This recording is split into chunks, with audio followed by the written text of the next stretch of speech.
On commence notre cours, on est aujourd'hui le lundi 25 Tevet, on est le 7 janvier et comme promis on continue l'approfondissement de ce qui a été commencé hier dans le Shara Gilgulim. On est toujours dans l'introduction comme je l'ai dit à chaque cours, dans la Pticha. Et on avait donc commencé à expliquer hier une notion que j'ai promis de revoir. On avait donc montré que finalement que l'être adamique, que l'homme adamique est une superposition de 15 dimensions, les unes sur les autres, ou plutôt les unes à l'intérieur de l'autre, et que la plus intérieure de toutes est le niveau le plus profond de l'âme qu'on appelle la Yechida, et que la plus extérieure de toutes est le dernier niveau du corps qu'on appelle la peau, qu'on appelle le or en hébreu. Malgré tout, je résume les 15 dimensions qui sont les unes à l'intérieur des autres. On a encore une fois la partie la plus intérieure qui est la Yechida. La Yechida se trouve dans la Chaya se trouve dans la Neshama se trouve dans le Ruach, et le Ruach se trouve dans le Nefesh. Première catégorie sur les trois, parce que pour l'instant je viens de parler des 5 parties de la même dimension qui est la dimension âme, Neshama d'après le terme général, et qui, comme on l'a vu déjà hier, est appelée véritablement, et seulement cette partie est appelée Adam, ce qui signifie qu'encore une fois, si la traduction de Adam, et c'est ce que je rectifie déjà depuis maintenant de nombreux cours, si la traduction de Adam signifie homme uniquement comme malheureusement on le traduit, ou disons qu'on le traduit en hébreu moderne, si on traduit Adam par homme, alors effectivement on a un problème. On a expliqué que ces 5 dimensions de l'âme ne sont pas présentes chez tous ceux qu'on appelle des hommes. C'est pour cette raison qu'on a expliqué que ici on parle de Adam, de la dimension adamique, c'est-à-dire d'une catégorie humaine qui possède cette âme qu'on a définie hier comme étant une partie du divin. C'est-à-dire que seul dans l'homme adamique se trouve cette partie du divin. Chez les hommes non adamiques se trouvent aussi des forces merveilleuses, extraordinaires, qui leur permettent d'accéder à de hauts niveaux moraux et spirituels eux aussi, mais pas au point de pouvoir être le réceptacle de cette partie du divin, avec toutes les différences que l'on peut comprendre entre ces deux manières de définir l'homme, adamique ou non adamique. En tous les cas, on avait donc expliqué hier que seulement au niveau de cette première catégorie en 5 parties se trouve l'identité adamique, et après on continue. Cet ensemble de 5 niveaux se trouve à son tour dans 5 autres niveaux. Chacun des autres niveaux supplémentaires va habiller l'un des 5 premiers niveaux, c'est-à-dire qu'en vérité, ce n'est pas, et c'est pour ça que j'ai recommencé à vous l'expliquer aujourd'hui, parce que je me suis rendu compte que dans l'explication d'hier, il pouvait y avoir une erreur au niveau de l'image qu'on la présente devant les yeux. Ce n'est pas les 5 premières qui vont maintenant se mettre dans 5 autres, les unes à l'intérieur de l'autre, mais c'est en vérité les 5 dont je parle maintenant, qui sont les 5 du Tselem, qui vont rentrer à l'intérieur des 5 premières et qui vont s'interposer entre chaque niveau d'âme. C'est-à-dire que quand j'ai commencé mon cours, dans mon résumé, j'ai expliqué la Yechida se met dans la Chaya se met dans la Neshama se met dans le Ruach se met dans le Nefesh. Mais en vérité, c'est faux. C'est plus complexe que ça.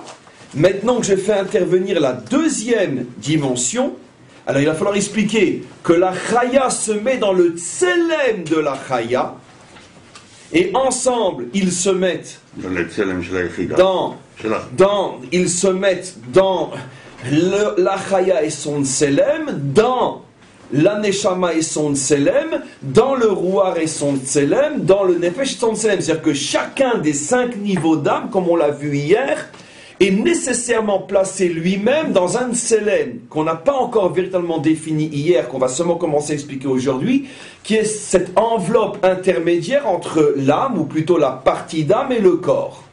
Donc en vérité, ces 5 parties d'âme sont elles-mêmes à l'intérieur de 5 parties de Tselem, chaque partie de Tselem par rapport à la partie d'âme dont la partie de Tselem et le réceptacle, et tout le monde comprend bien évidemment que de la même manière que les 5 parties d'âme font allusion à 5 niveaux d'âme de plus en plus élevés sur le plan spirituel, de même les 5 Tselem font allusion à 5 réceptacles de plus en plus élevés. Enfin, on arrive à la dernière, 3e dimension de l'être adamique, qui est son corps. Le corps lui-même a 5 niveaux, la moelle épinière, l'os, qui se trouve après dans l'ensemble des canaux du corps, qui se trouve dans la chair, qui se trouve dans la peau. 5 dimensions à l'intérieur de laquelle se mettent les 10 premières, c'est-à-dire chaque partie d'âme avec son tselem. Et on avait expliqué comment finalement les choses vont se positionner dans cet être global en 15 dimensions. La Yechida et son tselem va surtout se trouver, là je vais rectifier tout de suite, pour l'instant écoutez comme je vous le dis, dans toute la partie moelleuse du corps, depuis le cerveau en passant par la moelle épinière. La Chaya et son tselem va se trouver dans toute la partie osseuse. La Neshama et son tselem vont se trouver, dans toute la partie des canaux, artères, veines, etc. Le Rouar et son tselem vont se trouver dans toute la partie de la chair, partout où elle se trouve. Et enfin, le Nefesh et son tselem vont se trouver dans tout ce qui est la partie poreuse du corps. Alors là, une rectification très importante. Ce que je viens de dire est complètement faux et je vais le rectifier. C'est juste, mais c'est faux. Et j'explique pourquoi.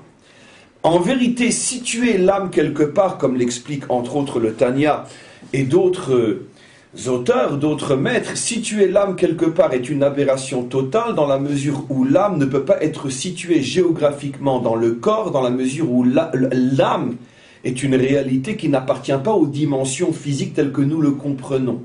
C'est-à-dire qu'au niveau de l'âme, la notion de haut, bas, droite, gauche sont des notions qui n'existent pas parce que ce sont des catégories qui n'existent que dans le dernier des mondes, comme on va revoir dans les cours qui suivent et encore aujourd'hui, qui est notre monde. Notre monde n'étant que le dernier de toutes les réalités créées. Ce n'est que dans notre monde qu'apparaît entre autres ce qu'on appelle l'espace-temps. Les mondes qui sont au-dessus du nôtre ne connaissent pas le temps tel que nous le connaissons. Par exemple, eux connaissent un autre temps qui est le temps sphirotique. C'est-à-dire que selon la sphira qui agit, alors il y a un autre type, on pourrait dire, de réalité, un autre type d'événements qui se produisent dans le monde en question. Bien sûr, ça nous est extrêmement difficile à nous de comprendre ces choses-là. On ne peut que les dire avec sa bouche et les entendre avec ses oreilles. Les comprendre, ça nous est pratiquement impossible, car comment pouvons-nous comprendre un système dans lequel nous n'avons jamais été ? Nous n'avons jamais vécu, ou je préfère dire, dans un système qui se trouve dans des mondes dont nous ne nous souvenons absolument plus, car nous avons été dans ces systèmes, mais arrivés dans le nôtre, on nous les fait complètement oublier, ils sont inscrits dans le plus profond de notre Tat-Mouda en hébreu, de notre subconscient, et encore c'est plus profond encore que le subconscient, car dans les catégories des maîtres d'Israël, il existe beaucoup plus que l'inconscient et le subconscient. Il existe d'autres catégories qui s'appellent du mot Kali Tat-Mouda, tout ce qui est derrière le conscient. En tous les cas, dans notre monde, nous avons complètement oublié ces autres réalités, et donc nous ne pouvons absolument pas comprendre comment peut-on vivre en dehors de l'espace-temps, parce que pour nous, toute chose existante est forcément situable dans un endroit et à un moment. Donc, dans ces réalités-là, il n'y a pas d'espace-temps, ce qui veut dire que, nos maîtres disent, il est absolument impossible de dire que l'âme, même dans son ensemble, avec ses 5 parties, se trouve plus dans la peau que dans la chair, que dans l'os, que etc. Ce dont on parle ici, c'est une notion qui est extrêmement importante, qu'on a déjà souvent vu ensemble, c'est ce qu'on appelle les manifestations de l'âme, le rayonnement de l'âme. C'est-à-dire que l'âme a ce qu'on appelle une essence, et elle a un rayonnement. L'essence de l'âme, et quand je dis l'essence de l'âme, je parle de l'essence des 5 niveaux de l'âme, Chaya, Yerida, etc., ne peut pas et ne doit en aucun cas être située quelque part dans le corps, parce que l'essence de l'âme se trouve autant dans l'extrémité de l'ongle que dans la partie la plus subtile du cerveau. Et même ce que je viens de dire est une idiotie, parce qu'elle ne se trouve ni là, elle est sans que l'on puisse définir son endroit. Parce que, encore une fois, on passe du monde du corps qui est figé dans l'espace-temps au monde de l'âme qui est au-dessus des catégories espace-temps. C'est justement la raison pour laquelle on va voir qu'il y a le Tselem. Mais ces manifestations, et là on commence à expliquer ce qu'est le Tselem, et c'est justement ce que j'ai expliqué hier dans cette fameuse bénédiction que l'on fait, où Mafli la Asot, c'est un véritable prodige incompréhensible, comment Dieu peut mettre l'âme dans le corps. L'incompréhension que l'on exprime dans cette prière vient justement entre autres de la sagesse qu'avaient nos maîtres et qui veulent nous faire comprendre, parce que pour nous, bon, on nous dit il y a l'âme dans le corps, bien l'âme dans le corps, on sait ni ce que c'est une âme, ni ce que c'est un corps, parce qu'on comprend de toute façon pas plus le corps qu'on comprend l'âme. Mais nos maîtres qui connaissaient et le corps et l'âme se posent la question, mais comment est-il possible que quelque chose qui n'existe pas dans l'espace-temps puisse se trouver dans le corps, qui est l'expression la plus absolue de l'espace-temps, puisque le corps, où se trouve assis sur cette chaise, où se trouve ailleurs, et en plus il est à ce moment précis, il est 8h41, et ce corps-là, moi-même, je suis en train de parler à 8h41, et ce que j'ai dit avant et ce que je dirai après n'existe plus ou pas encore. Donc comment ce qui est en dehors de l'espace-temps peut-il se coller à ce qui est dans un monde complètement différent? Là intervient le Tselem, comme on a commencé à expliquer hier, vous allez voir, c'est passionnant. Mais quoi qu'il en soit, pour mieux comprendre, quand on dit que la Chaya, que la Yechida se trouve dans la moelle, c'est sa manifestation qui est dans la moelle. Mais la Yechida n'est pas plus quelque part qu'est le Nefesh. De même, quand on dit que le Nefesh se trouve dans la peau, c'est la manifestation du Nefesh dans ce monde. Mais le Nefesh lui-même n'est pas plus à cet endroit qu'à un autre endroit. Alors, où se trouve l'âme dans son essence, puisqu'on ne peut pas l'enfermer dans le corps? Alors justement, c'est à ce niveau que l'on explique, et c'est pour ça que l'homme adamique est très différent de l'homme non adamique. L'homme adamique, justement, est connecté à cette partie du divin, et comme c'est une partie du divin, automatiquement, elle est comme le divin, elle n'est pas figée dans l'espace-temps, et c'est ce qui rend le personnage adamique complètement, on pourrait dire, mystérieux et particulier, parce qu'il vit habité d'une dimension qui n'appartient pas à son monde. C'est pour ça que l'homme adamique est capable de s'élever au-dessus de ce monde.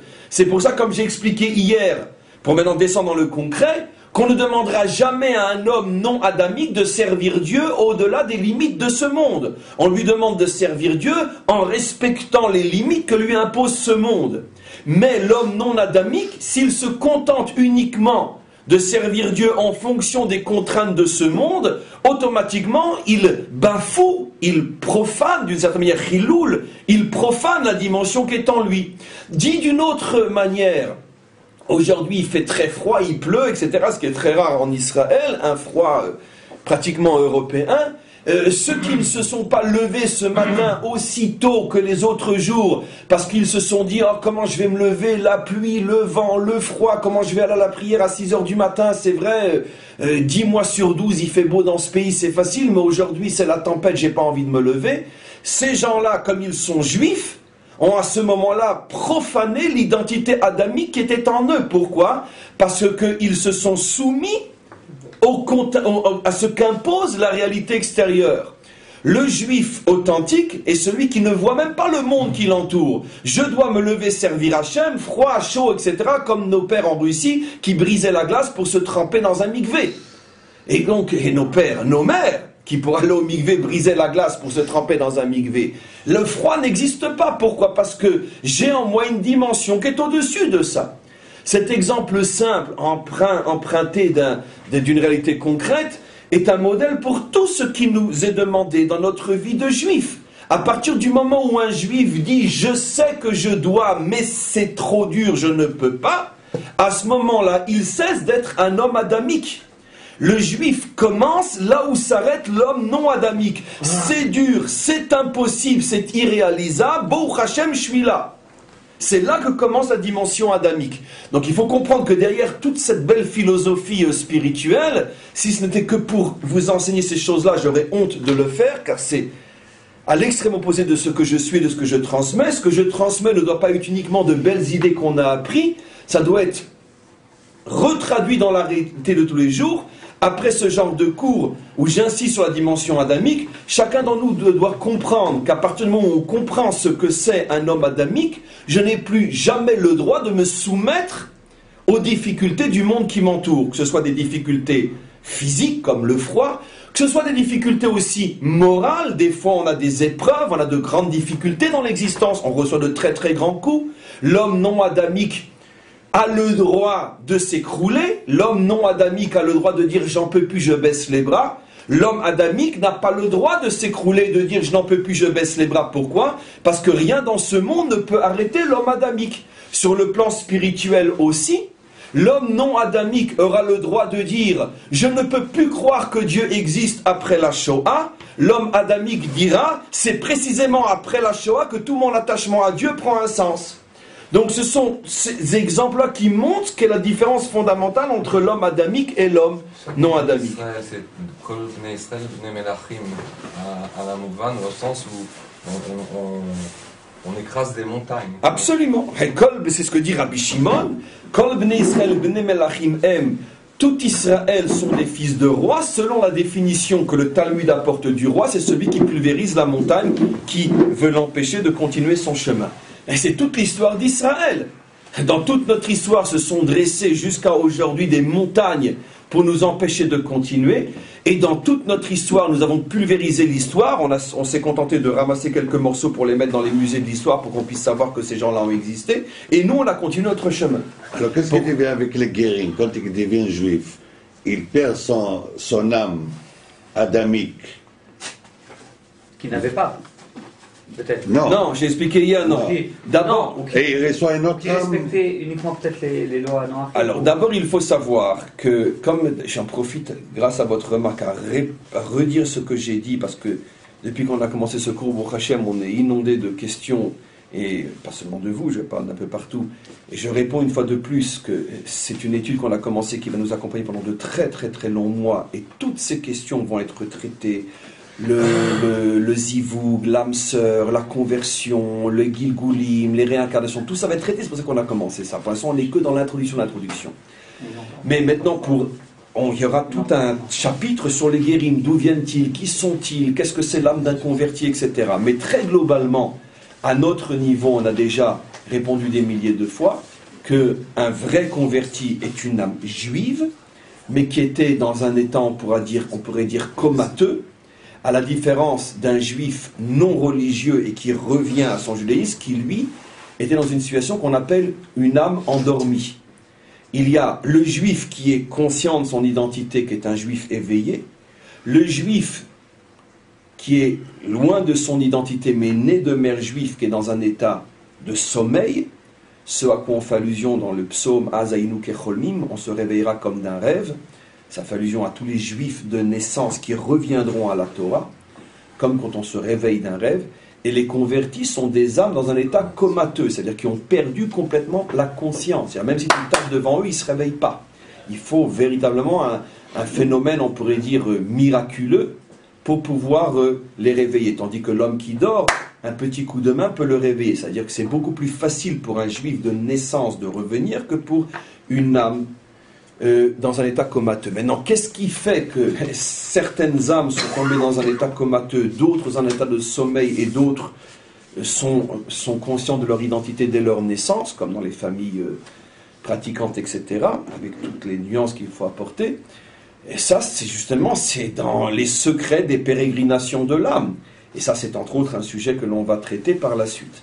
Mais quoi qu'il en soit, le vrai converti n'appartient pas, Mimoun, à la catégorie Ben Noar, parce que le Ben Noar ne peut pas devenir juif. Comme j'ai déjà expliqué, un non-juif ne peut pas se convertir, c'est absolument impossible. Comme un juif ne peut pas non plus se convertir. Lustiger était aussi juif que vous et moi.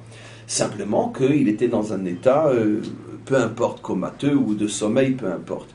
Mais on ne peut pas se convertir à une autre religion, parce qu'on ne peut pas changer l'essence. Moi je ne parlais pas des juifs, je parlais des gens qui n'étaient pas juifs. Non, justement, c'est ce que j'explique, de la même manière. Pas ceux qui étaient endormis, ni comateux, ceux qui ne sont pas juifs depuis le départ. Et qui ont non, mais lui posait la question sur les convertis. Non, mais moi je parle, il y a quand même des gens Alors, oui, des 70 nations. Ça, c'était ce qu'on expliquait dans le cours d'hier. Alors, dans les gens qui ne sont pas... Alors je continue malgré tout pour aller dans ton sens. Un non-juif ne peut pas se convertir, c'est absolument impossible. Si un non-juif se convertit, c'est la preuve que c'était une âme juive comateuse et qui, Baruch Hashem, a eu le miracle d'une certaine manière de sa résurrection. Maintenant, un non-juif véritable, il est soit homme non adamique, et dans ce cas-là, il ne sera pas Ben Noar, soit il est homme adamique et il est Ben Noar. Voilà. Ce qui veut dire que les Bnei Noar, qui sont peut-être d'ailleurs la majorité des non-juifs sur le plan potentiel, car un Ben Noar peut être aussi comme un juif de naissance, il peut ne pas se conduire comme un Ben Noar parce que son âme de Ben Noar est dans un état de sommeil, comme un juif de naissance qui n'est pas pratiquant parce que son âme est dans un état de sommeil. Mais disons que je pense et j'affirme que la majorité des non-juifs sont des Bnei Noar au moins potentiels. Ça veut dire qu'ils ont aussi l'identité adamique. J'ai expliqué hier que la différence entre l'identité adamique non-juive et juive se situe au niveau de est-ce qu'ils peuvent se former en tant que nation ou non. C'est là la différence fondamentale. Et il y a aussi dans ce monde une quantité très nombreuse, malgré tout, d'hommes et de femmes non adamiques. Non adamiques, ça veut dire qu'ils font partie à part entière du projet, et on verra par la suite donc quelle est leur part dans le projet, et finalement et surtout quel est leur avenir, quel est leur devenir, puisqu'ils sont non adamiques, et ça on verra aussi. Donc on continue maintenant. On a donc expliqué qu'on parle de manifestation de l'âme, que le nefesh, qui est la dernière partie de l'âme, se manifeste au niveau de la peau, ce qui veut dire très concrètement, maintenant je rentre plus dans les détails, ça veut dire que toute la sensibilité, est dans le bien comme dans le mal, puisqu'on dit il est sensible, une sensibilité à fleur de peau, l'expression dit bien ce qu'elle veut dire, toute la sensibilité de l'homme se situe au niveau donc du nefesh, c'est-à-dire que le nefesh est ce qui permet, c'est ce qui permet donc tout le monde de la sensibilité. Par contre, le rouar, lui, comme on a vu, se manifeste au niveau de la chair. Au niveau de la chair, là, c'est le monde plus des émotions. Les émotions sont très différentes de la sensibilité. La sensibilité, c'est véritablement le tactile, ça veut dire ce que l'on touche, que l'on ressent, au moment d'une caresse ou au moment d'un coup. Donc ça, c'est déjà une manifestation du nefesh, alors qu'une manifestation du rouar, c'est déjà plus le monde des émotions, et ça, c'est lié à la chair. Pourquoi c'est lié à la chair, le monde des émotions? C'est lié à la chair, pourquoi? Parce que, d'ailleurs, comme on le dit d'ailleurs même en français, c'est intéressant comment, je pense peut-être dans d'autres langues, comment le français, dans ce cas précis, traduit très très justement ces notions-là. On dit c'est ma chair. Pourquoi tu dis de quelqu'un que tu as une émotion très forte par rapport à lui, tu dis c'est ma chair. Tu dis pas c'est mon os ou c'est ma peau. Mais tu dis c'est ma chair. D'accord? Et donc, quand tu dis c'est ma chair, tu fais allusion à quoi en vérité? C'est intéressant de se poser la question, pourquoi en français, quand on veut traduire un lien émotif très très fort, on dit c'est ma chair. Une partie de ma chair. Bon, c'est vrai que ça provient au départ du verset, lorsque Adam a dit sur Chava, elle est l'os de mon os et la chair de ma chair. Traduction littérale, avec tout ce que cela peut dire, ça va être une partie du cours d'aujourd'hui. Mais en tous les cas, qu'est-ce que peut signifier quand on veut traduire une émotion forte, quand on veut dire de quelqu'un qu'on l'aime, mais pas qu'on l'aime, ça m'en dit, mais c'est ma chair. Qu'est-ce que tu me demandes pourquoi je fais tant pour lui, mais c'est ma chair. C'est ce qu'on dit en français. Pourquoi pour traduire, pour justifier une émotion forte, qui est de loin plus forte qu'une simple sensibilité, pourquoi j'utilise l'expression « mais c'est ma chair » ? Quel est le rapport entre la viande, finalement, entre la chair, le bassar de l'homme, et l'émotion forte? Pourquoi? Quel est le lien entre les deux? Est-ce que vous avez une idée? Pourquoi? Pourquoi ça se situe à ce niveau-là? Bon, alors, la réponse est justement dans ce que Adam a dit au niveau de Chava. Elle est la chair, elle est l'os de mon os et elle est la chair de ma chair. Ce qui est intéressant, c'est allons un peu plus loin avant de répondre. Si le rouar se manifeste dans la chair, et comme on le sait, le rouar c'est le monde des émotions, le rouar, alors que le nefesh c'est le monde du ressenti au niveau de la peau, l'os, comme on a vu, est l'endroit où se trouve la neshama. Or, la neshama, comme on le sait, fait allusion à l'activité intellectuelle de l'homme. Le discernement, la pensée, la réflexion. Ça veut dire que la manifestation de la neshama, c'est l'activité intellectuelle dans l'homme. La manifestation du roi, c'est toutes les activités émotives. Et la manifestation du nefesh, c'est toutes les activités sensitives. Sensation, émotion et réflexion. Pour garder la rime on. Mais la Yechida, ça doit être Alors, on va voir la Chaya et la Yechida, ce que c'est, mais en tous les cas, pour l'instant, c'est 3 premiers. Ce qui est intéressant, c'est que quand Adam parle de son épouse, il dit elle est etzem me'atzmi, elle est au niveau de l'os, elle est au niveau de la chair. Ce qui veut dire qu'elle a un lien avec mon activité intellectuelle, et elle a un lien avec mon activité émotive. Mais pourquoi dans l'homme, on représente ces 2 dimensions, l'activité intellectuelle par l'os et l'activité émotive par la chair? Pourquoi par la chair? Pourquoi bassar? Pourquoi? C'est intéressant parce que on se serait attendu plus à ce que, d'une certaine manière, on fasse allusion au fait que la relation avec la femme est plutôt liée à la peau, puisque c'est une forme aussi de plaisir. Dans l'union entre l'homme et la femme, c'est surtout la partie extérieure du corps qui vit aussi la relation. Mais pourquoi Parce la qu'il y a chair? les hauts et les bas. Bassar, si on change le mot, ça fait chever. Ça peut être aussi un décret dans les émotions. Cassure. Un cassure dans les émotions. Non, je comprends, mais on ne dit pourquoi? pas sur la peau, j'ai cassé ma peau. Mais j'ai cassé mes sentiments, ils m'ont brisé. C'est plus flexible. C'est plus flexible. Non, parce que sur les 5 niveaux, c'est celui qui est au milieu qui absorbe des 2 avant et des 2 après. Alors justement, on va voir que le Tselem se trouve à ce niveau-là. Mais regardez, la réponse est extrêmement intéressante. Comment s'appelle, dans le langage talmudique des maîtres d'Israël, comment qu'on appelle l'homme souvent? Comment qu'on appelle l'homme? C'est sans entrer dans la différence adamique, pas adamique. Comment? Non, il y a un autre mot, Bassar Vadam. On l'appelle Bassar Vadam. Dans toute la littérature talmudique, quand on parle de l'homme commun, sans rentrer dans les différences justes, méchantes, adamiques, pas adamiques, on l'appelle Bassar Vadam. Oui. Bassar Vadam, c'est-à-dire chair et sang. D'ailleurs, on dit en français aussi, il est fait de chair et de sang. Toutes ces expressions françaises sont en vérité empruntées de leur origine, qui est donc le judaïsme, puisque... Et donc, Bassar Vadam. Pourquoi l'homme est appelé Bassar Vadam? Pourquoi on l'appelle à ce niveau-là? Et pourquoi on ne l'appellerait pas Ospo? Pourquoi Bassar Vadam? Parce qu'en vérité, la chair fait allusion à une dimension intérieure par rapport à la peau, mais c'est une dimension qui, malgré tout, est encore une dimension, on pourrait dire, physique, charnelle, mais une dimension intérieure. Rappelez-vous, il y a fort longtemps, on avait vu un cours, c'était dans le fameux Tzemar Tzedek, où on avait expliqué la différence entre Gashmiyut et Chomriyut. En hébreu sophistiqué, il y a 2 mots pour dire la matérialité, Chomriyut et Gashmiyut. Je ne peux pas traduire parce que les 2 veulent dire matérialité. Mais en hébreu sophistiqué, la Chomriyut fait allusion à la matérialité la plus extérieure, tandis que la Gashmiyut fait allusion à une matérialité plus intérieure. C'est la différence entre la sensation et l'émotion. Quand tu dis à une femme « je t'aime », est-ce que c'est « je t'aime avec ma peau » ou « je t'aime avec ma chair » ?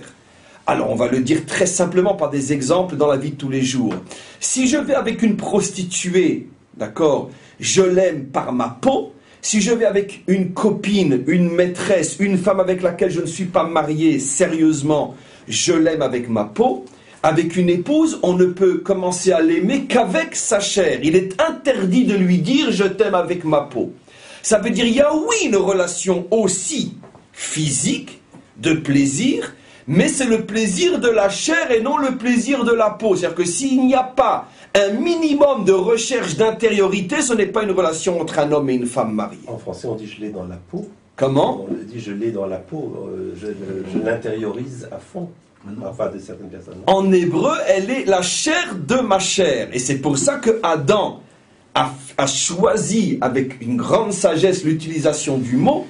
Quand il a dit elle est ma chair, bien évidemment qu'il faisait allusion à la relation sexuelle, mais il s'est gardé de lui dire ce qui aurait été plus normal. Tu es la peau de ma peau. Si ça, la Torah l'avait dit, ben on l'aurait dit. Il aurait très bien pu dire Or meori. Pourquoi tu dit le bassam ifsari? Pour bien nous faire comprendre que dans la relation avec l'épouse, il est absolument interdit de l'amener ou de la faire descendre au seul niveau du plaisir physique dans ce qu'il a de plus extérieur, qui est uniquement le plaisir de la peau. C'est l'une des raisons aussi pour lesquelles il nous est interdit d'avoir une relation même propre, je ne parle pas de prostitution, même propre avec une femme en dehors du cadre du mariage, parce que toute relation avec une femme en dehors du cadre du mariage ne peut en aucun cas être une relation de chair, ça ne peut être qu'une relation de peau, et ça ne peut pas être une relation de chair. La relation de chair ne commence qu'à partir du moment où il y a un minimum d'intériorité. Ce qui veut dire que d'après les deux termes qu'on a utilisés, Chomer et Geshem, quand tu es avec une femme, dans les deux cas, tu as une relation physique, mais si ce n'est pas une épouse mariée dans le bon sens du terme, tu auras une relation chomrite, et si c'est une épouse mariée, tu auras une relation gashmite. Est-ce que ça serait une relation de peau ou une relation de chair? C'est pour ça que les chrétiens, ils répétaient sans arrêt leur dicton, la chair est faible, parce qu'ils n'arrivaient pas à se situer à ce niveau. Oui, mais c'est intéressant, dans ce cas-là, en français, l'expression « les plaisirs de la chair ». C'est comme si finalement il y avait l'aveu d'une impossibilité. Les plaisirs, comme je suis au niveau de la peau, je n'arrive pas au niveau, ce que vous voulez dire, je n'arrive pas au niveau de la chair. En vérité, le plaisir de la chair n'est pas du tout quelque chose de négatif. C'est le plaisir de la peau qui est négatif. Comment relier ça au fait qu'Adam Arishon, avant la faute, avait une peau transparente? Justement, magnifique, bravo. Il fallait que ça soit dit. C'est le sens profond de cette parabole qui nous dit que sa peau était brillante, c'est-à-dire elle ne voilait pas la chair. Ça veut dire, bien sûr, c'est une fable, mais la peau ne voilait pas la chair. Aujourd'hui, la peau voile la chair. C'est-à-dire, quand tu es avec une femme et que tu lui dis « je t'aime », tu ne sais jamais si c'est la peau qui parle ou si c'est la chair qui parle, parce que la peau voile la chair, parce que la relation est la même. Donc comment tu vas savoir si tu l'aimes avec la chair, et vice-versa bien sûr, quand elle te dit « je t'aime », ou si tu l'aimes avec la peau. Adam, disent nos maîtres, mais regardez là, le génie des maîtres d'Israël, avait une peau transparente, ça veut dire que quand ils s'unissaient, ils étaient nus, ils n'avaient pas honte, tout le monde sait, comme dirait que ça fait allusion à l'union entre eux, ils n'avaient pas honte. Pourquoi? Parce qu'il n'y avait pas de mensonge. Quand il lui disait je t'aime, c'était un je t'aime véritable, c'est pas je m'aime et tu me sers à me faire plaisir. Il lui disait je t'aime, donc il n'avait pas honte, il n'avait pas à rougir puisqu'il ne mentait pas. Et donc c'est ce que disent nos maîtres, que la peau est évidemment transparente. Et qu'est-ce que dit le grand Rabbi Meir? Après la faute, la peau a cessé d'être transparente et s'est transformée en peau, celle que l'on connaît aujourd'hui. Mais c'est absolument fabuleux. C'est-à-dire que Rabbi Meir nous explique que toute la conséquence de la faute, c'est la transformation de la peau. Ça veut dire quoi cette parabole et ce code? Car évidemment c'est un code et une parabole. Ça veut dire qu'avant la faute, l'homme ne pouvait en aucun cas, même dans sa vie matérielle, s'éloigner jusque dans la dimension la plus extérieure qui n'est qu'une sensation. Il lui était impossible de vivre la dimension matérielle sans émotion, ce qui est beaucoup plus fort que de la sensation, parce que de la sensation c'est aussi éphémère que la main qui passe sur la peau. Mais une émotion reste, et c'est vrai, une sensation s'oublie, une émotion ne s'oublie pas. C'est la raison pour laquelle ceux qui n'ont cette relation qu'au niveau de la sensation sont toujours en manque de relation. Et plus ils en prennent et plus ils en veulent. Ceux qui vivent cette relation au niveau de l'émotion sont des hommes et des femmes extrêmement équilibrés. Pourquoi? Parce que l'émotion reste, elle continue à accompagner pendant longtemps, et tout le temps que l'émotion reste, on ne ressent pas le besoin uniquement physique d'être à nouveau ensemble. Et donc justement, on comprend que toutes ces notions-là sont extrêmement profondes et au niveau psychologique de l'analyse et de la compréhension de l'homme, on comprend pourquoi un couple sain dans les deux sens du terme, qui vit sa relation au niveau de l'émotion et non de la sensation, est à un niveau extrêmement élevé. Maintenant donc, on comprend ce que représente encore une fois la chair, la chair représente la relation matérielle profonde. Pourquoi a-t-il appelé aussi la femme « tu es mon os » D'ailleurs en français, je suis tombé sur un os. C'est l'application, on pourrait dire idiote, de ce qui est dit dans cette phrase-là. Surtout quand on sait que la dimension intellectuelle est la manifestation de la neshama qui se manifeste dans l'os. Donc quel est le lien entre neshama, intelligence et l'os? Alors là aussi, l'explication est absolument extraordinaire. Regardons comment le corps humain est structuré. Finalement, ce qui permet au corps de tenir, c'est l'os. C'est la partie osseuse. Si l'os a un problème, tout s'effondre. En ce sens-là, l'application est absolument évidente. L'intelligence, au niveau de la structure morale et spirituelle de l'homme, joue le rôle de l'os. Ça veut dire que si l'intelligence est atteinte, toute la dimension morale et spirituelle de l'homme s'écroule. Mais regardez le secret incroyable que nous livre la Torah. Dis-moi comment tu es avec ta femme et je te dirai quelle est ton intelligence. Je te dirai si ton intelligence te porte comme les eaux ou si tu es complètement écroulé. Dis d'une autre manière, qu'est-ce qu'a dit Adam? Pour que je puisse avoir l'os, dans les deux sens du terme, c'est-à-dire que pour que je puisse avoir une intelligence qui soutient toute ma vie, je dois faire en sorte que ma femme soit ma chair et pas ma peau. C'est-à-dire que de la relation entre un homme et une femme découle toute l'activité intellectuelle d'un homme, dans le vrai sens du terme. Si un homme est un homme sage, il est absolument évident que sa relation à la femme est une relation de chair et non de peau. Si un homme a une relation avec la femme de peau, tu peux être sûr que ça sera le plus grand des idiots. Et ça n'a rien à voir avec ses doctorats et ces choses comme ça. Puisque je parle bien sûr de l'intelligence morale et spirituelle, celle qui permet à un homme de se tenir sur terre. Parce que si on a un doctorat de chimie ou de biologie ou je ne sais quoi, et que dans la vie on vit comme un raté, et qu'on a raté sa vie, donc de toute façon tout s'est écroulé. L'essentiel s'est écroulé. Et donc, pour avoir un debout dans ce qui est l'essentiel de l'existence, ça dépend de la relation avec la femme. Donc on voit comment ces secrets-là sont expliqués. Oui. Alors juste encore un instant, et c'est la raison pour laquelle l'homme est appelé Bassar Vadam et non Or Vadam. On aurait très bien pu l'appeler Or Vadam, c'est-à-dire donc peau et sang. Il est appelé chair et sang, et ça c'est une appellation positive. Pour nous dire que finalement, dans le langage du Talmud, seulement l'humain qui est au moins au niveau de la chair, c'est-à-dire dans toute relation avec la matérialité, il cherche un minimum de profondeur, seulement lui mérite de s'appeler homme dans le sens le plus large du terme. Mais ceux qui ne vivent qu'au niveau de leur peau, eux ne méritent même pas le niveau d'homme. D'accord ? D'ailleurs, qu'est-ce qu'il y a de plus insupportable que ceux qui disent du matin au soir, et ça va tellement bien ensemble, je suis mal dans ma peau. Les idiots sont tout le temps mal dans leur peau. C'est intéressant. Ils ne se rendent même pas compte que la manière de le dire définit justement la source de tous ces problèmes. Comme tu ne vis qu'au niveau de la peau, forcément tu es mal dans ta peau. Pourquoi ? Parce que tu ne pourras pas atteindre le bonheur au niveau de la peau. Et pourquoi ? Parce que la peau ne donne que des sensations ponctuelles qui s'oublient plus vite encore qu'elles sont venues. Et une fois la sensation passée, automatiquement tu te sens mal dans ta peau. C'est pour ça que tous ceux qui sont des champions de la vie peau, d'une certaine manière, vivent le désespoir, la drogue, l'enfer, etc.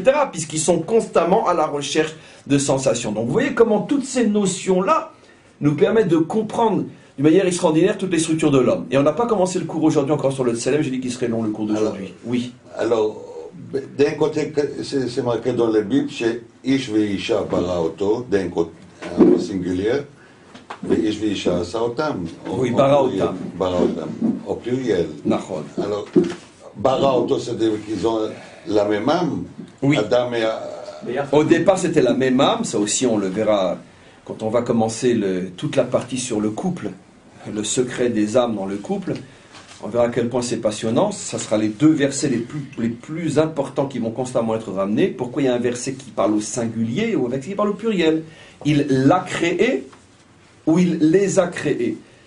À un niveau très simple, ça fait allusion aux deux moments de l'apparition du couple. D'abord, le couple est un parce qu'au départ, c'est une même âme. Une partie dimension masculine, autre féminine, et après, cette âme est coupée. Une moitié est jetée dans le corps physique masculin, l'autre dans le corps physique féminin. Et quand ils se retrouvent, mais finalement... avec la Yechida Chayatou, oui, c'est divisé en... parce qu'on a vu que chacun des 5 niveaux de l'âme a sa partie masculine et féminine. On l'a lu dans le 2e cours, je crois. Donc tout ce qui est de toute façon, tout ce qu'on dit, toutes les notions qu'on expliquera dans cette étude, même si on ne le répète pas à chaque fois, sont vraies du côté masculin et sont vraies du côté féminin. Tout ce qui existe dans le féminin, comme dans l'exemple que j'ai pris, parce que bon, on est des hommes, alors on parle vu côté homme. Je la prends pour ma peau, je la prends pour ma chair, mais c'est vice-versa aussi. Bien que, on ne répétera jamais assez que tous les problèmes sexuels n'existent que chez les hommes. Les femmes n'ont aucun problème sexuel. Les femmes sont beaucoup plus saines que l'homme dans ce domaine-là. Si elle est détraquée, c'est parce que l'homme l'a détraquée. Mais au départ, tous les problèmes sexuels ne sont que chez l'homme. La femme n'a aucun problème sexuel. Elle sait tout de suite où se trouve l'équilibre dans ce domaine-là, et tout ce qu'en vérité on voit aujourd'hui qui fait croire à l'homme que la femme est comme lui voudrait la voir, c'est uniquement d'une certaine manière, soit parce que la femme a été détraquée par l'homme, soit parce que la femme est extrêmement maligne et elle sait exactement ce qu'est un homme et elle sait quoi lui montrer pour le soumettre d'une certaine manière. Ce que je dis, la deuxième explication est écrite dans le Talmud, que les femmes n'ayant pas la force physique pour soumettre les hommes, alors elles utilisent l'autre force qu'elles ont pour soumettre les hommes. Et donc, d'une certaine manière, la femme, consciemment ou non, se montre comme elle se montre aujourd'hui à l'homme pour justement le mettre à genoux et pour pouvoir le dominer. Quel est le rôle de l'os C'est pas le hasard que les mots or... On peut continuer le cours ? Oui, c'est pas le hasard que les mots or... Oui. signifie aussi roi, de côté, et si on écrit avec un chérik sur la haine, ça fait hiver. Non, ça c'est marqué aussi.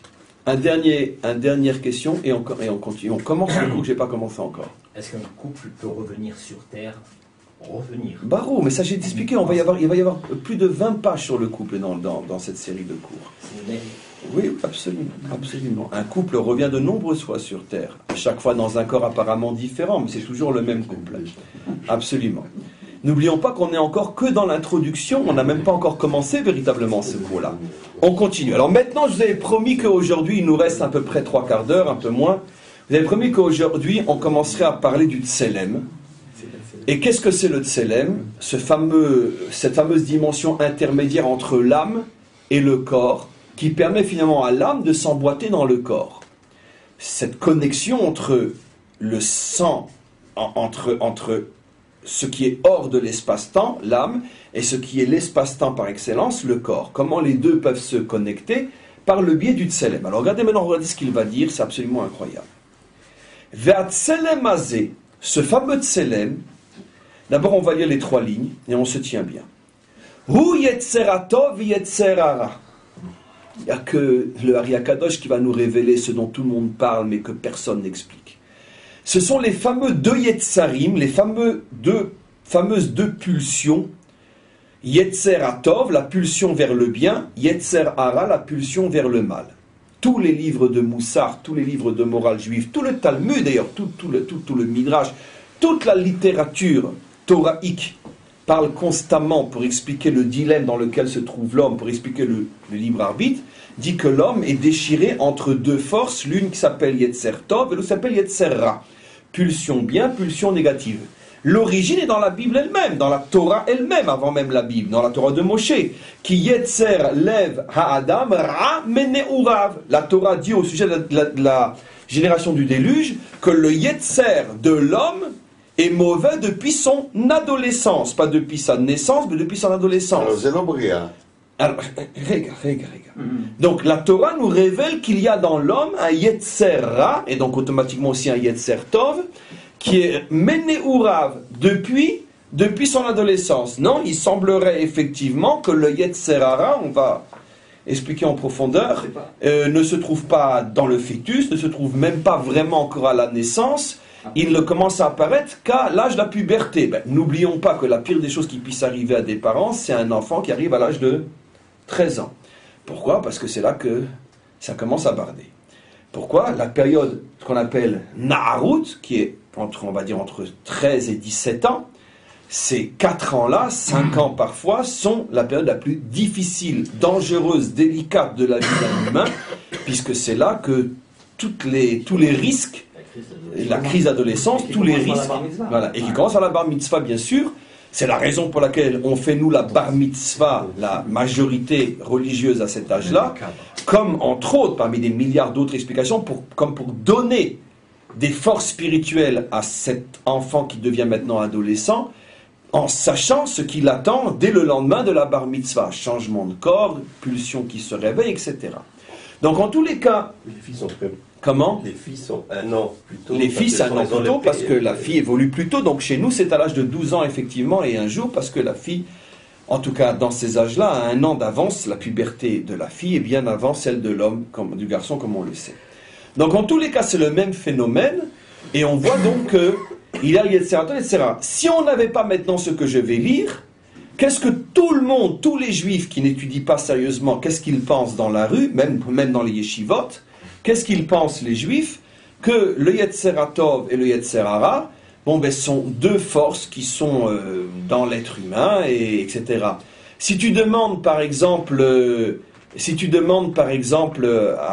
non, ça on verra après. Donc, lui dit qu'en vérité, le Yetzertov et le Yetzerara se trouvent au niveau du Tselem. C'est un chidouche absolument incroyable. Oui, c'est ce que je voulais dire maintenant, je voulais d'abord ajouter cette phrase-là. Si tu demandes à un juif qui n'étudie pas ces textes-là où se trouve le Yetzerara, par exemple, il te dira dans le corps. Où se trouve le Yetzeratov? Dans l'âme. Or voilà, et ça c'est l'époustouflant du cours d'aujourd'hui, que le Ari Akadosh nous révèle que ni le Yetzeratov se trouve dans l'âme, ni le Yetzerara se trouve dans le corps. Le Yetzeratov et le Yetzera se trouvent dans le même endroit, dans le Tselem, dans cette partie intermédiaire qui lie l'âme au corps. C'est-à-dire qui veut dire que le Tselem n'est pas l'os. Dites c'est quoi? Le Tselem, c'est 5 parties intermédiaires qui permettent aux 5 parties de l'âme d'être dans les 5 parties du corps. Ce qui veut dire que... Comme la Yechida a son propre Tselem pour se retrouver dans la moelle épinière, il y a dans le Tselem qui permet à l'âme, à la Yechida d'être dans la moelle épinière, la manifestation bien sûr, elle a son propre, ce Tselem a son propre Yetzeratov, Yetzerara, et ainsi de suite. À chaque endroit de connexion entre la partie de l'âme et la partie de corps correspondant, depuis la moelle, l'os, canaux, chair, peau. Quand je dis canaux, ça inclut le sang qui coule dans les canaux. Dans ces 5 parties de corps où se trouvent les 5 parties de l'âme, l'endroit de la connexion est 1/5 de Tselem, et dans chaque 1/5 de Tselem se trouve le phénomène Yetzeratov, Yetzerara. Ce qui veut dire qu'apparemment le Ari Akadosh nous explique Yetzeratov, Yetzerara pas du tout comme 99,9% des Juifs le comprennent.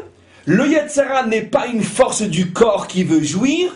Le Yetzeratov n'est pas une force de l'âme qui veut Dieu.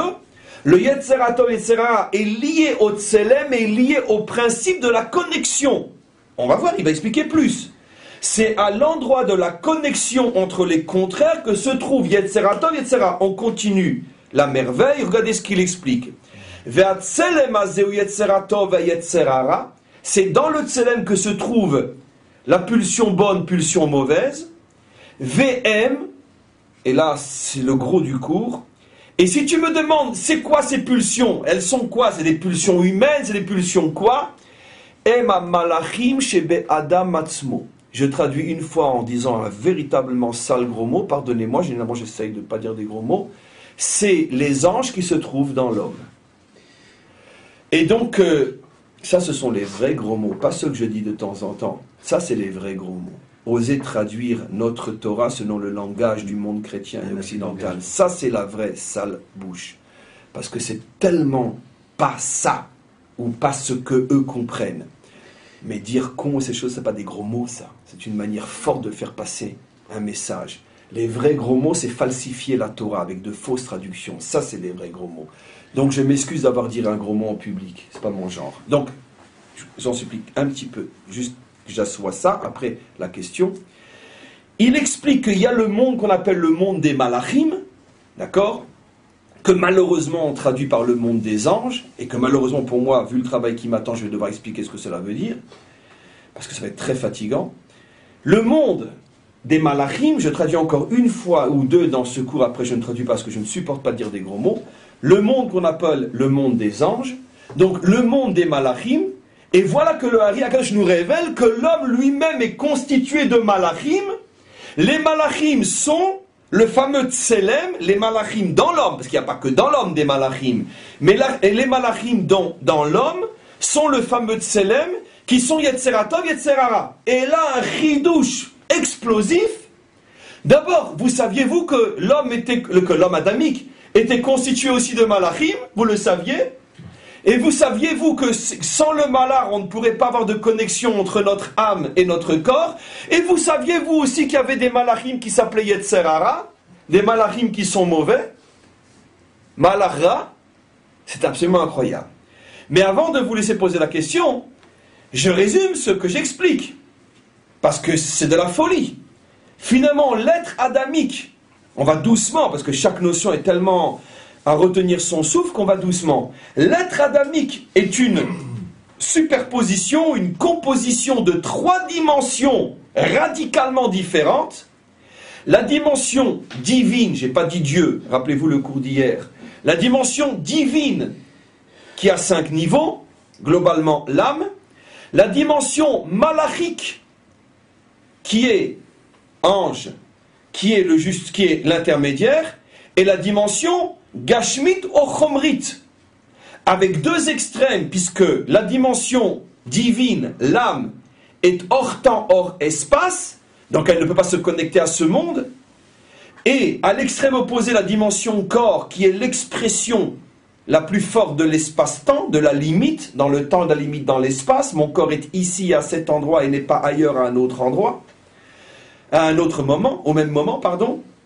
Et donc l'intermédiaire entre les deux, c'est le monde des anges, mais qui compose à part entière l'être adamique, qui lui donne le tselem, Yetzertov, Yetzerara. Ce qui veut dire que l'être adamique, encore une fois, a en lui, et ça on le verra dans les prochains cours, 3 mondes. Je commence par le plus bas, le monde matériel représenté par le corps, le monde des anges représenté par le tselem, et le monde du divin représenté par l'âme. C'est cet ensemble de ces 3 choses qui forment l'homme adamique. Maintenant, question. Il y a un début d'homophonie, mais je me trompe peut-être. Hein. Homophonie? Homophonie, ça sonne de la même façon. Non, j'avais compris, je veux dire, en public, j'avais pas compris. Non, je savais, bien sûr, homophonie. Je savais, bien sûr. Entre la partie de l'ossature d'Adam, qui était Tsela, et Tselem, le don d'Adam à Chava pour le Tsela, il y a le début de ces lettres. Oui, absolument. Nathan avait remarqué ça hier après le cours aussi, effectivement, que la femme s'appelle Tsela. Ouais. C'est les 2 premières lettres de Tselem, sauf que la dernière lettre, le même de Tselem, a été remplacé par le Aïn, et Nathan a dit hier quelque chose. C'est le début de l'homophobie. Non, c'est extraordinaire, parce que quand Eric Laprenance a voulu que ce qu'il a dit hier, qui était tellement fort, soit redit maintenant en cours. Et Nathan a remarqué hier, donc d'abord c'est intéressant que c'est les 2 premières lettres, 2 sur 3, c'est énorme, surtout que c'est les premières lettres d'un mot, on sait que les premières lettres d'un mot sont l'essentiel du mot. Et en plus, si tu prends les 2 lettres qui changent, le même dans Tselem et le Aïn dans Tsela, la femme est appelée Tsela, le côté de l'homme, tu mets ces 2 lettres, ensemble tu as âme, peuple.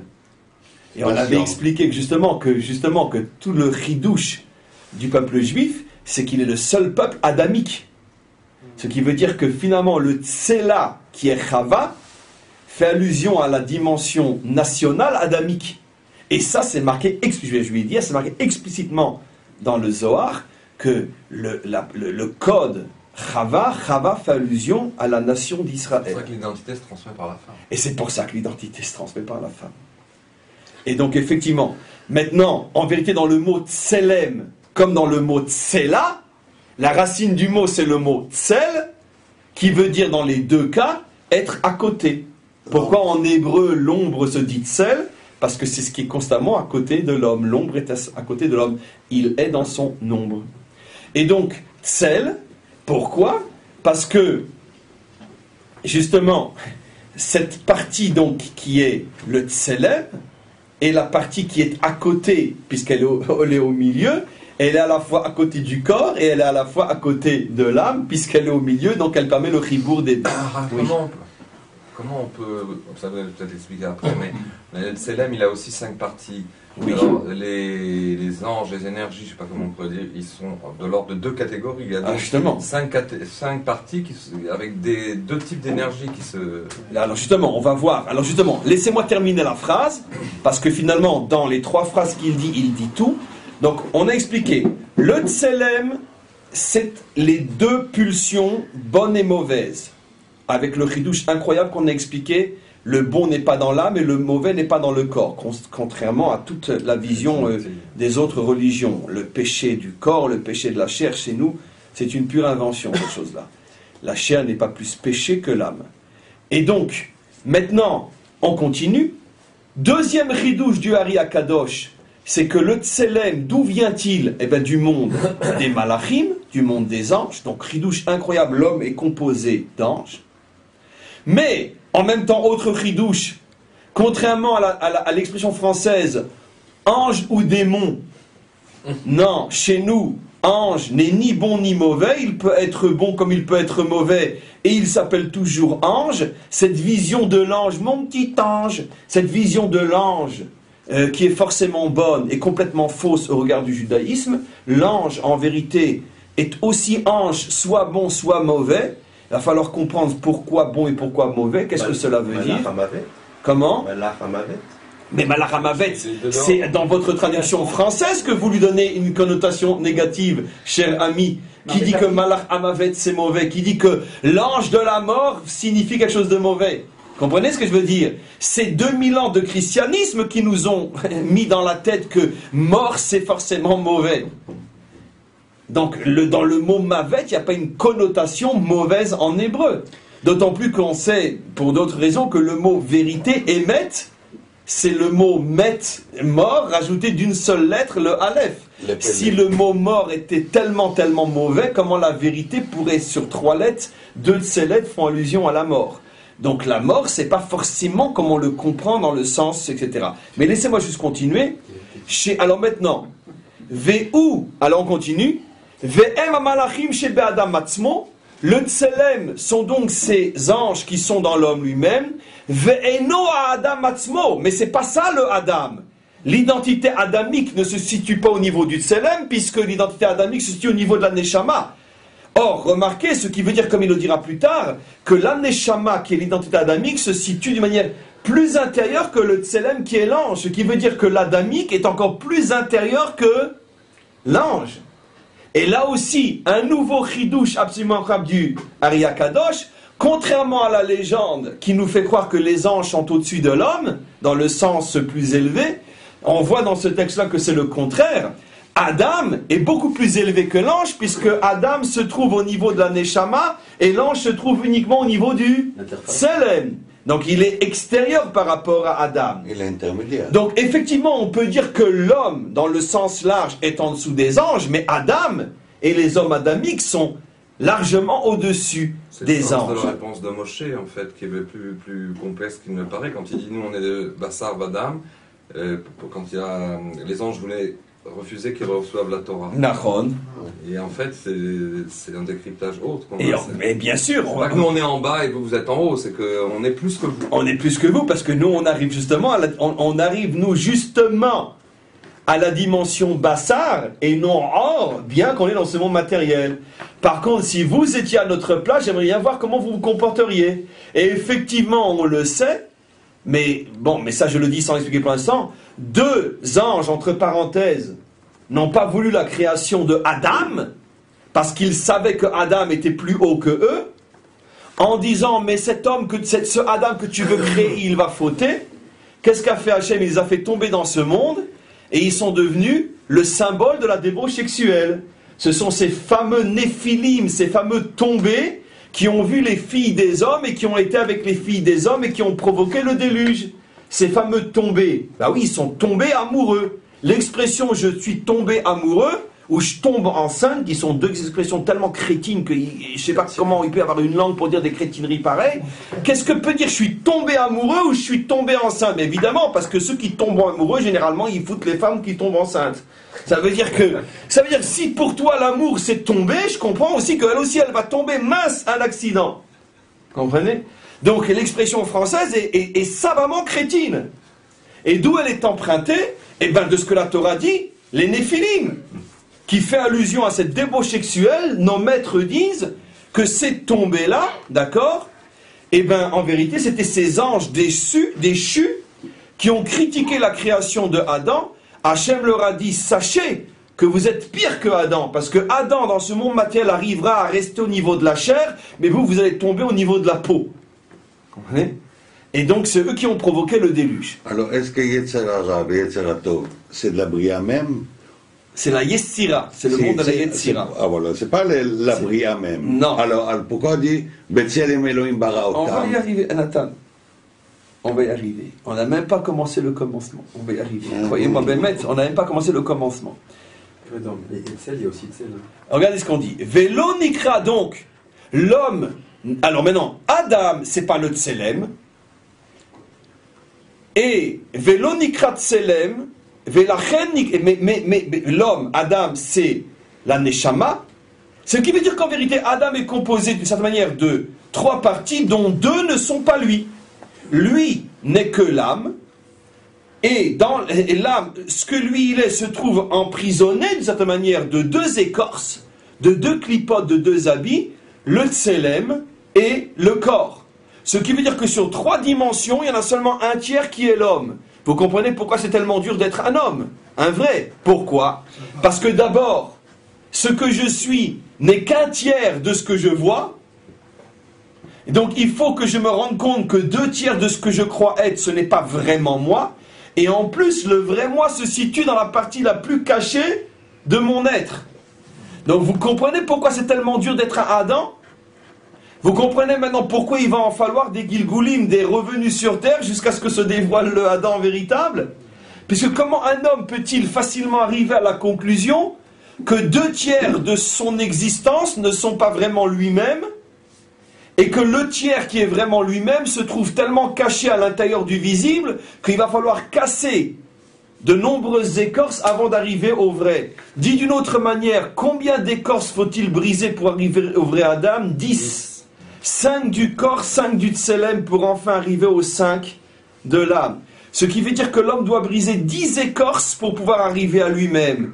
Vous comprenez pourquoi on a reçu la Torah sous la forme de 10 commandements? Et vous comprenez pourquoi pour sortir d'Égypte il a fallu 10 plaies? Mais la vérité... Vous êtes devant un tableau qui vaut des milliards, monsieur. Des milliards. Des milliards. Même que c'est gratos. C'est gratos dans ce monde, mais je vous garantis que dans l'autre, je vais devenir multimilliardaire. Maintenant, regardez. C'est la raison pour laquelle il faut 10 plaies pour sortir d'Égypte. Ces 10 plaies font allusion à la brisure des 10 écorces pour arriver à Adam, qui est le peuple juif. Et donc, chaque plaie, si on avait la sagesse pour le faire, nous permettrait de comprendre qu'est-ce qu'on a cassé. 5 plaies qui vont casser les 5 écorces du corps, 5 plaies, et forcément les dernières, qui vont casser les 5 écorces du tselem. Quelle est la dernière plaie et la plus profonde avant d'arriver à l'homme? Makat Bechorot. Makat Bechorot, la mort des premiers-nés, correspond à la brisure de la dernière écorce, celle qui est la première sur l'âme, la plus proche de l'âme. Et dès que cette écorce a été brisée, libération d'Israël, naissance de la nation Adam. Oui. Alors, je vous révèle quelque chose, que la non-neshama, ça veut dire que c'est le secret du maître du monde. Il y a les noms que c'est les sods, et les noms, il reste Hachem. Le nom Hachem. Alors, Behei Baram, il faut 5 fois 10 firotes pour arriver à 50 portes au maître du monde au haut pour découvrir le divin. Même pas le Dieu, je ne parle pas de Dieu, le divin. Donc, Divinité. ce que vous dites, et je sais que vous ne le savez pas, est marqué spécifiquement dans le Zohar. Rajbi dit Dans les ombres, Neshama, c'est la décomposition Hashem. bien sûr. Et 50 portes pour arriver au divin. Et donc, comment Briser et pas simplement réunir. Réunir. Non, alors, parce que dans un premier temps, alors, c'est très bien, parce que dans un premier temps, effectivement, la question est évidente. Si Adam n'avait pas fauté, je parle d'un si, on met Paris en bouteille, parce que ça fait partie du programme, et même comme on le sait, c'est un logiciel qui ne pouvait ne pas se passer comme il s'est passé. Si Adam n'avait pas fauté, c'est-à-dire ce à quoi font allusion nos maîtres lorsqu'ils disent que la peau était transparente, ça veut dire que il y avait des habits et non des voiles. Rappelez-vous ce cours magnifique où on a expliqué qu'en hébreu, l'habit peut se dire de deux manières. Levouche et beged. Quelle est la différence entre levouche et beged? Beged vient du mot révolte. Soit l'habit Trahison. trahi, un boguet c'est un trahiseur, un traître, pardon. Soit l'habit trahi, soit l'habit habille. Et donc, s'il n'y avait pas eu la faute, l'habit ne faisait qu'habiller, ça veut dire que quand tu vois un homme habillé, l'habit ne voile pas son corps, tu vois que c'est un corps dans un habit. Ou soit c'est un habit de moine. Ça veut dire que l'habit ne fait pas le moine, ça veut dire que là, l'habit est traître. Pourquoi Yaakov a dit... Regarde, donc j'ai pas fini de répondre à la question. Donc si effectivement il n'y avait pas eu la faute d'Adam, on n'aurait pas eu besoin de briser les habits, car les habits ne trahissaient pas leur véritable source, qui est l'âme. Donc ils ne trahissaient pas leur raison d'être. Malheureusement, l'habit s'est transformé en écorce, en prison. Ce qu'on brise, ce n'est pas les 10 dimensions, mais c'est ce qu'elles sont devenues. Elles se sont transformées en écorce qui emprisonnent d'une certaine manière l'âme, et c'est parce qu'elles emprisonnent l'âme, et c'est ça le symbole de l'Égypte. L'Égypte, qui en vérité retient prisonnier Israël, c'est le symbole de ces 10 écorces qui depuis la faute ne sont plus uniquement des habits, mais sont devenus des écorces qui emprisonnent l'âme. Let my people go, laisse sortir mon peuple, c'est-à-dire laisse l'âme se libérer, car au départ, Moshe dit à Pharaon, qui est le symbole des 10 écorces, vous n'avez pas été créés pour être des écorces, vous avez été créés pour être des habits. Comment se fait-il que vous osez voiler l'âme? Donc, c'est la raison pour laquelle il y a les 10 makot. Tu sais, la bracha de Yaakov, c'est Tanik Beged Lilvosh, c'est pour que le Beged devienne finalement un levouche. Arour, de transformer le beged en levouche. C'est ce que sa mère lui a dit. Tu prendras les beged. C'est un cours, on a déjà fait ce cours-là. Tu prendras les begadim de ton frère Esav et tu en feras des habits. Ça veut dire que tu vas justement retransformer les 10 clipotes, les 10 écorces en habits. On ne peut pas être sans habits, d'où votre question, pourquoi faut-il les briser? Mais d'où ma réponse, s'il n'y avait eu que l'homme Yaakov, on n'aurait rien eu besoin de briser, puisqu'il n'y aurait pas eu d'emprisonnement, il n'y aurait eu qu'un habillement. Mais comme il y a eu l'homme Esav, qui a transformé l'habit en beged, l'habit en traître, automatiquement, il faut pour libérer l'âme, il faut briser. Oui. Rav, tout à l'heure vous avez dit, pour revenir à ce que vous avez dit, l'homme adamique, vous avez dit l'homme Adam, il est plus haut que les malachim. Oui. En réalité, pourquoi? Parce que Adam, quand on donne les outils, c'est Aleph, c'est Lamet P, on utilise Dam, Dalet, c'est Lamet tête, et Mem, c'est Mem, Mitpalel. Okay? Adam ou Mitpalel. Quand ou Mitpalel, il est plus haut que les malachim, que l'homme Mitpalelim. Ça veut dire, puisqu'il est mitpalel, il peut changer les choses. Le malach, comme on le verra, ne peut rien changer. Zach, bravo. Ça vient pas de moi, ça vient de mon fils Aaron. C'est lui qui m'a dit ça. Et d'où il a appris ça? Hier avec son rab. Heureux est le peuple qui peut encore apprendre de ses enfants dans le domaine de la Torah. Parce que dans le domaine de l'informatique, ça fait longtemps qu'on est largué. Mais dans le domaine de la Torah, on apprend de nos enfants. Baruch Hashem. Et c'est vrai, on est vraiment une génération qui apprenons de ses enfants. Baruch Hashem. C'est ce que disait Malachi, que c'est les enfants qui ramèneront le cœur. Même si le Tselem, c'est, on disait, on n'a pas encore... J'ai pas commencé le cours Non, encore. j'ai bien, c'est 5 niveaux, mais 2 énergies. Et qu'on parle maintenant de voir d'une certaine manière le surmonter, ça veut dire qu'il faut aller au-delà de la dichotomie Yetzertov, etc. Mais bien sûr. Et Yetzertov compris. Mais bien sûr, même Yetzertov. Qui dit Yetzertov dit Yetzerara, c'est ce qu'il veut dire. C'est parce qu'il y a Yetzertov qu'il y a Yetzerara. Mais ça, bon, ça c'est le prochain cours, c'est déjà plus le cours d'aujourd'hui. C'est le cours, si Dieu veut, le dimanche prochain. Mais on continue, j'ai pas terminé encore, même le texte. Velachen Veken Nikra Tselem, et la raison pour laquelle on l'appelle Tselem, qui veut dire à côté, la dernière lettre n'est qu'une lettre de conjugaison, mais la racine c'est Tsel qui veut dire à côté, parce qu'il est, il est à côté des deux, puisqu'il est l'intermédiaire. Et c'est la raison pour laquelle on l'appelle Tselem, qui fait allusion ou d'avar memutza, qui veut faire allusion au fait qu'il est entre les deux, ben atsura, entre l'âme, donc il est autant à côté de l'âme, ve'achomer, qu'autant qu'à côté du corps, de la matière. Ve'dome leshnehem, et donc il a forcément la propriété des deux, car ce qui est censé faire le lien entre les contraires a forcément en lui un petit peu des deux, car comment peut-il lier des contraires s'il n'a pas en lui une partie des contraires, une partie des deux? Tout le monde comprend, c'est cartésien. Donc, il est au milieu, qui n'est pas bien sûr un au-milieu géographique, mais un au-milieu philosophique. Ça veut dire qu'il est composé des deux, et c'est parce qu'il est composé des deux qu'il peut réunir les contraires. Et donc, Vedome leshnehem, Ve'ut selem ve'diukan shelahem, et donc, il est d'une certaine manière le diukan shelahem, il est d'une certaine manière le miroir de chacun des deux. Ça veut dire que le gouffre se retrouve, le corps se retrouve dans le tselem, parce que le tselem lui envoie son image à lui du corps, mais en même temps, le tselem a la capacité d'être en même temps le miroir de l'âme. C'est comme si vous aviez un miroir triangulaire, ou comme vous le voulez, et que deux personnes se regardent dans le même miroir, mais qui a deux faces, et que chacun voit le reflet de sa propre face. Et donc c'est comme ça qu'il peut faire le chibour entre les deux, puisque l'âme, voyant le tselem, l'âme s'y retrouve, donc elle s'approche du tselem, le corps, voyant le tselem, s'y retrouve aussi, il s'approche du tselem, et en se rapprochant tous les deux du tselem, ils se retrouvent unis grâce au tselem. Alors tout ça c'est très beau, dit d'une manière, on pourrait dire cartésienne, mais qu'est-ce que cela veut dire, et surtout quel est le lien avec le Tzara Tov et Tzara? Je vais juste introduire le prochain cours, Bezrat Hashem. Donc, vous avez tous compris, bien évidemment, que le Yetzer Hara est le miroir, la facette du Tselem vue côté corps, et le Yetzer Tov est... Non, mais vous inquiétez pas. C'est dans le sens des... Non, je ne vais pas dans le sens du tout, vous allez voir. Et le Yetzer Tov est le côté du miroir vu côté âme. Ok, bah maintenant. Là, on a un très gros problème de définition. Pourquoi? Puisqu'effectivement, si on traduit, et surtout si on l'entend, la notion de Ra comme étant le mal, alors évidemment, alors on a un problème.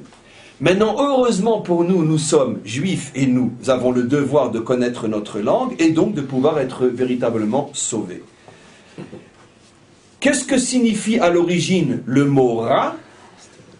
Qu'est-ce que signifie Nathan Milra? Milra. C'est avant ou après? Milra. Quand on dit Milrael ou Milra? Milrael, Milra. C'est quoi Milra? C'est la fin. C'est à la fin, c'est Milra. Ce qui est à la fin s'appelle l'extériorité s'appelle Ra. Milrael, l'intériorité s'appelle. Exactement. Alors Milra, c'est à la fin des mots? Mais bien sûr. Ah, ben oui. Milra. Aujourd'hui, toute personne qui va à l'Ulpan, même en hébreu moderne, il apprend l'hébreu et on lui explique qu'il y a une fonction grammaticale qui s'appelle Milra. Et personne ne dit, maîtresse, comment vous pouvez dire que c'est mauvais? Mais non!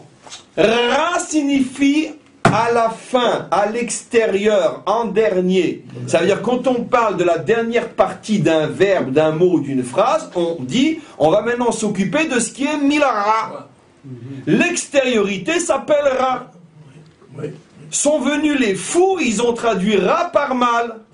Et ça fait 2000 ans que nous, on est devenus fous aussi. On pense et on parle comme eux. Non, le mot Ra n'a jamais voulu dire mal. Ra signifie quelque chose qui est dirigé ou qui est vers l'extériorité. Voilà. Oui, mais encore une fois, quand tu dis que là on étudie la science des sciences, n'oublions pas, on est ici dans l'aspect le plus profond de la Torah d'Israël, et encore à notre niveau, ça veut dire on est encore dans la rue de cet aspect-là, et encore dans la rue, dans les rêves de la rue. Mais en tous les cas, on s'approche de l'aspect profond. Donc ici, le choix des mots, d'accord, est fondamental. Parce que si tu te trompes sur la traduction d'un mot, c'est-à-dire que tu fais sauter le laboratoire. Tu fais sauter le pays dans lequel tu travailles à confectionner ta formule. Là, on est des chimistes ici. On est des physiciens de très haut niveau. La moindre erreur de formule, on fait tout péter, nous, avec. Donc, on ne peut pas se permettre de parler le petit français de la rue. Le mot « ra » ne signifie pas « mal » en hébreu.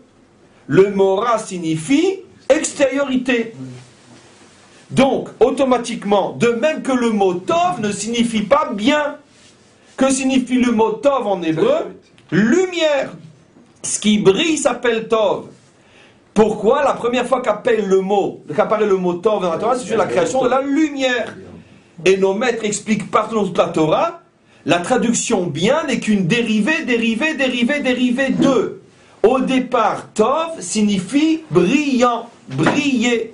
Ce qui est Tov, c'est ce qui brille.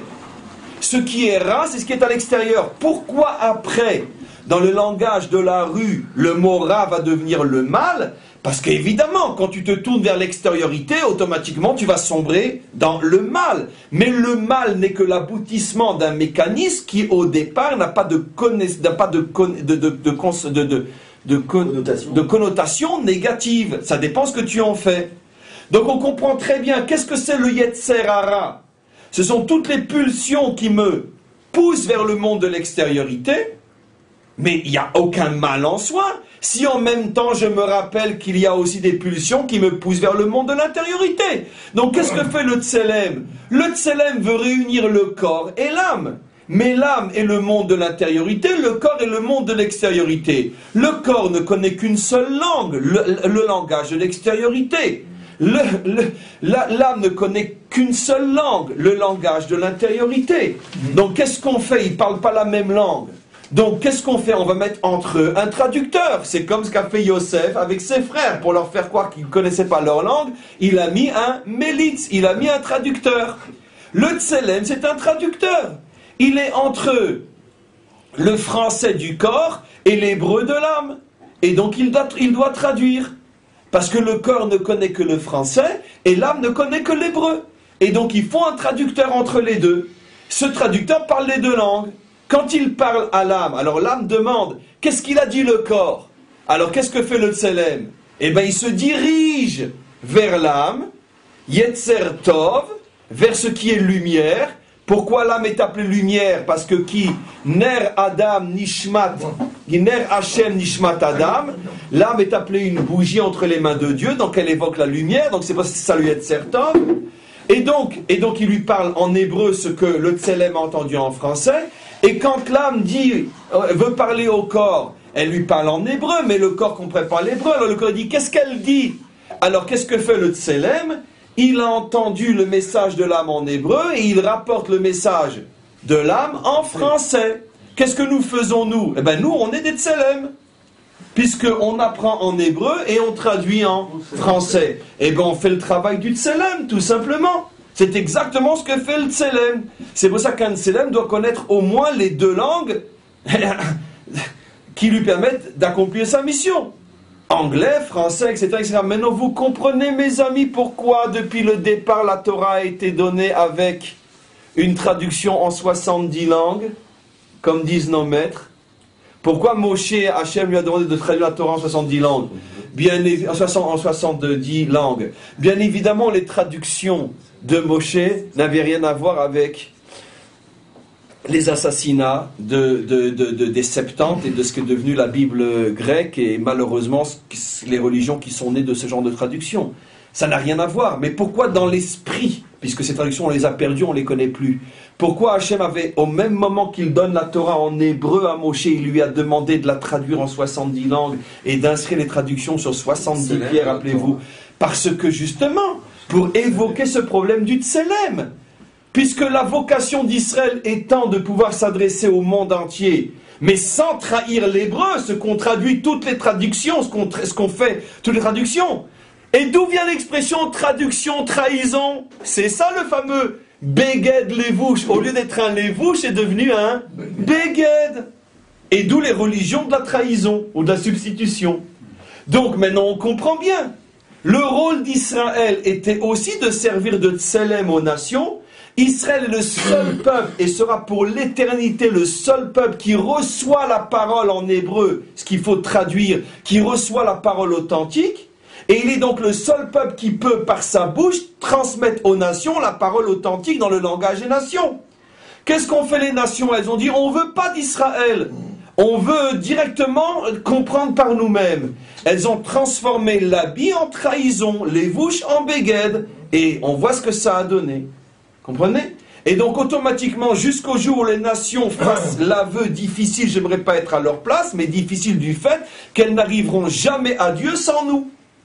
Sans nous en permanence, parce que nous sommes les seuls à pouvoir leur expliquer l'hébreu en français. Et donc le jour où elles comprennent ça, c'est la délivrance finale. C'est pour ça que d'une certaine manière, c'est ce qui va se passer concrètement au moment de la délivrance finale. Ça veut dire que les peuples vont entendre à nouveau, pour la première fois depuis des millénaires, la Torah dans leur langue, mais sortie de la bouche d'un juif authentique, et non d'une traduction de grec ou de latin ou je ne sais quoi. Ou même la traduction du rabbinat qui ne vaut pas mieux que les leurs, puisque de toute façon, le rabbinat est tellement chrétienne qu'on se demande si c'est des rabbins qui l'ont traduite. Et donc, quoi qu'il en soit, Comment? C'est pas facile à traduire. C'est sûr que c'est parti de la traduire. Avec le Rafidi, il lisait les livres de Méchonique, Henri Méchonique, il prend toutes les traductions juives dans l'histoire et il fait une critique, et pourtant... Mais c'est évident que c'est très difficile. C'est très difficile de traduire la Torah, c'est vrai. Mais les raccourcis sont extrêmement dangereux et criminels. Parce que les raccourcis nous ont valu 2000 ans pour l'instant de catastrophe. Quand nos maîtres disent dans le Talmud que le jour où la Torah a été traduite pour la première fois en grec, les fameuses Septante, ça a été pour le monde une catastrophe plus grande encore que la faute du veau d'or, nos maîtres savaient ce qu'ils disaient. Parce que le monde va sombrer dans la déchéance spirituelle pendant 2000 ans. Tout celui qui aujourd'hui ouvre la Bible et la lit dans sa traduction, se tire une balle dans sa tête spirituelle. C'est une véritable catastrophe. Vous voyez ?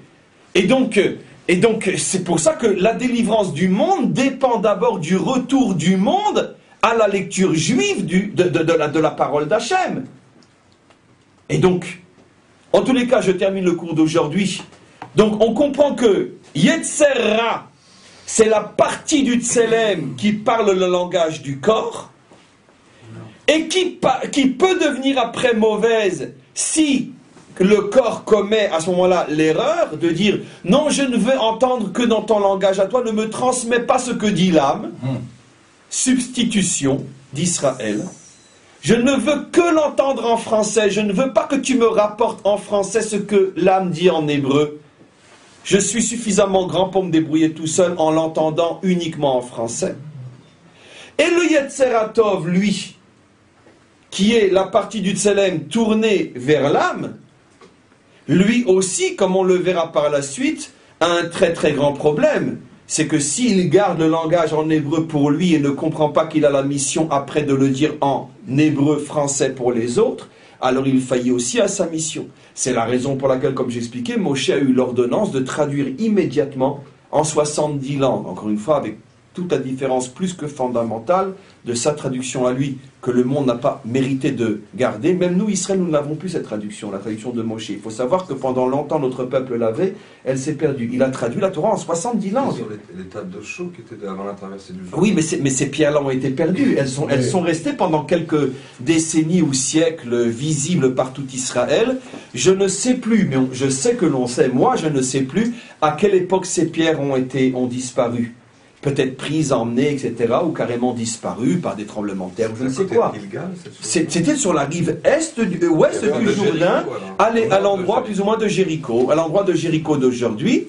Ils ont traversé le Jourdain. À cet endroit-là, ils ont élevé ces fameuses 12 pierres, et après encore 70 pierres. Et pardon. Gilgal, qui est l'endroit où ont été écrits en 70 langues sur 70 pierres, c'est un endroit qui se trouve dans la région de Shrem, dans la région de Naplouse aujourd'hui. Gilgal était dans la région de... Jusqu'à aujourd'hui d'ailleurs, il y a une région qui s'appelle Gilgal, qui est dans la région de Naplouse, Shrem. Et donc c'est là-bas que la Torah a été écrite en 70 langues, pendant très longtemps, Israël possédait ces traductions. Elles ont disparu même de nous, et je sais, parce que je le sais, que même les grands d'Israël ne la connaissent pas, cette traduction. Elle a complètement disparu. Ça sera l'un des apports du Mashiach, c'est qu'il va être capable de redonner aux nations la parole biblique telle qu'elles doivent l'entendre dans leur langue, ce qui est beaucoup plus complexe que uniquement la traduction en français que nous faisons ou qu'un autre en anglais, etc. Il s'agit ici pas seulement d'une traduction dans la langue, mais il s'agit d'une traduction aussi dans l'esprit. Parce que l'esprit anglo-saxon ne peut pas recevoir la parole d'Hachem comme l'esprit européen, ou etc., ou chinois, ou japonais, ou africain. C'est absolument évident que la langue n'est que la traduction la plus extérieure de l'esprit, de la mentalité de la nation. Donc le Mashiach va être capable non seulement de parler la langue, en vérité, c'est pas qu'il va parler la langue, c'est tout simplement qu'avec les programmes informatiques aujourd'hui, lui fera son cours en hébreu et la traduction sera simultanée pour tous les peuples qui la recevront chez eux directement avec traduction. Mais la force du Mashiach, c'est qu'il sera capable de le dire, une seule parole sortira de sa bouche et elle sera traduite en 70 mentalités qui feront que les Africains, les Chinois et les Européens, etc., lorsqu'ils entendront cette parole-là, tout de suite se sentiront concernés, diront oui, c'est la parole qu'on attendait depuis des millénaires, et d'une certaine manière se rattacheront à ce moment-là au projet. Donc c'est un vaste projet, vaste programme. Ce qui est intéressant, c'est que ça peut être aussi pour nous aussi un programme aussi au niveau de la Parnassa, celui qui trouvera le logiciel capable de faire passer aussi la sensibilité au niveau de la mentalité, pas seulement une traduction, celui-là il sera très riche à ce moment-là parce que ce programme-là va coûter très très cher. Pour l'instant il s'appelle Babel le programme. C'est intéressant, mais c'est intéressant, mais regardez, pour l'instant le programme de traduction s'appelle Babylone, mais c'est intéressant, parce que la traduction est censée justement raccrocher et fidéliser, et là elle s'appelle Babylone du sens de la dispersion des langages, justement comme pour montrer tout à fait le contraire. Amen, Vechen Yeratzon.